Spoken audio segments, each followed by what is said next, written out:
Esse vídeo ficou um pouco longo, mas eu peço que você assista até o final, quando eu falo o mais importante.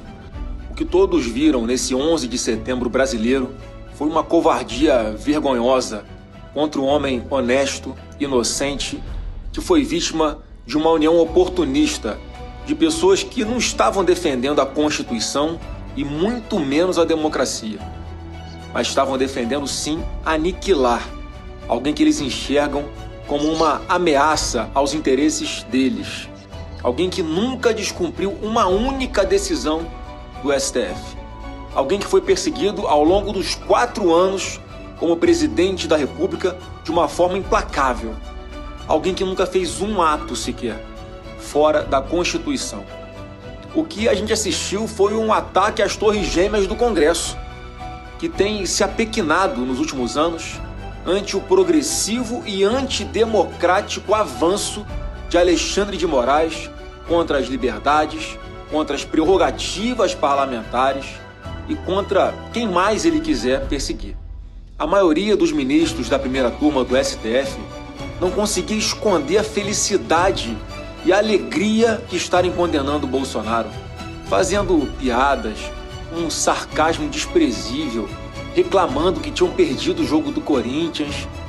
E eu prometo a Vossa Excelência que eu não farei com Vossa Excelência a maldade que me fizeram ontem, de fazer eu perder quase 2/3 do jogo do Corinthians. E o Atlético Paranaense, eu cheguei em casa, já estava 2-0. E não esconderam a inveja que sentem de Bolsonaro, um ser humano bom e amado pelo povo. Pediram até o aumento da multa a Bolsonaro porque ele tinha condições de pagar. Todo mundo sabe que ele recebeu o Pix de mais de 1 milhão de brasileiros porque não tinha dinheiro para pagar os advogados nem as multas absurdas que queriam impor a ele. Talvez você que está aí me assistindo agora tenha doado R$22 para ele e ele chegou a ser acusado de lavagem de dinheiro por causa dessas doações. Esse tipo de manifestação de apreço e consideração com Bolsonaro, nenhum dos que votaram contra ele jamais saberá o que é. O vexame foi ainda maior quando fizeram um jogo feio, combinado, para tentar diminuir o ministro Luiz Fux, que foi gigante. Não porque deu um voto para absolver Bolsonaro e os demais inocentes, não, mas porque foi o único que se comportou como um juiz e não se rebaixou ao nível dos que se deleitavam com a covardia de 4 se juntarem para bater em um, como hienas atacando um leão ferido caído no chão. E quando a Suprema Corte faz política ao invés de fazer justiça, ela já atacou a democracia, ela já caiu em descrédito perante o povo brasileiro.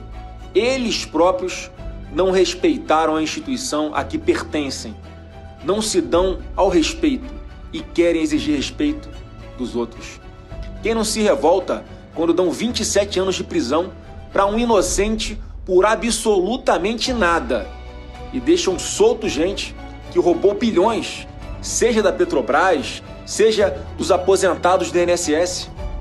Esse é o Brasil da impunidade, que eu e você abominamos e vamos continuar fazendo o possível e o impossível para mudar. Meu pai, o nosso eterno presidente Bolsonaro, está aguentando firme toda essa perseguição de cabeça erguida e com muita fé, porque sabe que Deus não lhe deu uma segunda vida para a gente chegar só até aqui. Deus levantou Bolsonaro para despertar um país que estava com seu orgulho ferido, com seu patriotismo jogado na lata do lixo e com a sua honra envergonhada.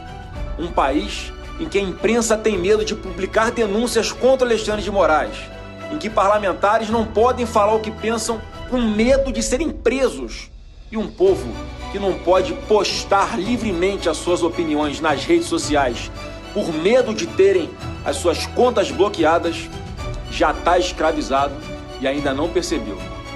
O jogo não acabou, o jogo está só começando. Nunca é tão escuro quando está perto de clarear. E eu te convido a resistir junto com a gente, nos apoiando incansavelmente a aprovarmos uma anistia ampla, geral, irrestrita e imediata na Câmara e no Senado. Temos uma travessia difícil até tirarmos o Brasil desse cativeiro que ele se encontra hoje.